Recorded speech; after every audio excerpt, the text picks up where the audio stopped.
One thing you have to understand about racism is, it comes at you in a variety of forms. When you take a look at an ism, like sexism or racism, you have to have several components, I believe. I don't believe people of color have the ability to be racist, and I don't believe women have the ability to be sexist for these reasons.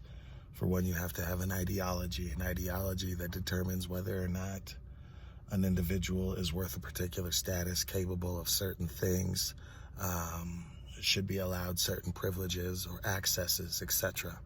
Then you have to have institutions that reinforce those ideologies, institutions like banks that can redline and prevent access to housing and home loans and money savings and market accounts, things like that. Hospitals that can deny treatment to individuals of color or particular backgrounds. Access to good education, higher education, schools, universities that won't allow individuals access because of a particular color of their skin or what have you. A prison industrial complex, the prison institution, which we know full well is set up to create disparities and marginalize groups of people based on the color of their skin and economic status. These types of institutions are then reinforced in our day-to-day lives through interpersonal experiences with individuals who will lock their cars when they see people who look like me walking past their vehicle. When individuals believe all black people should be good at basketball. When individuals believe that I should listen to a particular type of music, or that I'm dangerous, or that I commit crime at a faster rate than individuals, that I'm a sexual predator, things like that. That I deserve to be treated and met with violence, sought out, hunted down, beaten, killed, hung, what have you. And then the internalized piece.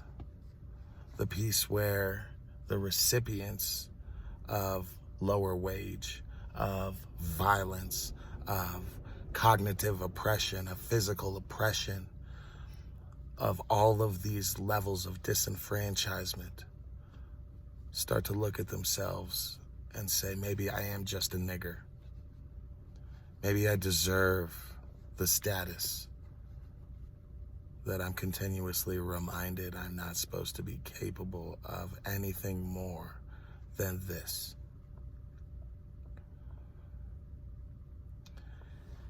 If you don't have the ability to do those things, I don't believe you can be racist. I don't believe you can be sexist. If you have a black officer who arrests a black individual, calls him a nigger, and beats him up, he is participating in a whiteness agenda. He is carrying out racism orchestrated by white people. It's a lot like passive income. Once you have your money working for you, you don't have to work for your money anymore. Once you have racism working for you, you have to work a lot less hard at your racism because you have effectively achieved those 4 I's, those 4 principles to create passive racism, just like passive income. But we all know there is no passive racism in the sense of light racism. It's just racism that produces racism that's working for racism. And so women cannot oppress men the same way men have oppressed women. And people of color cannot oppress white people the same way white people have oppressed people of color. And in this case, I am most certainly talking about, in specific, black people. I just walked out of a gas station in South Park, Colorado, and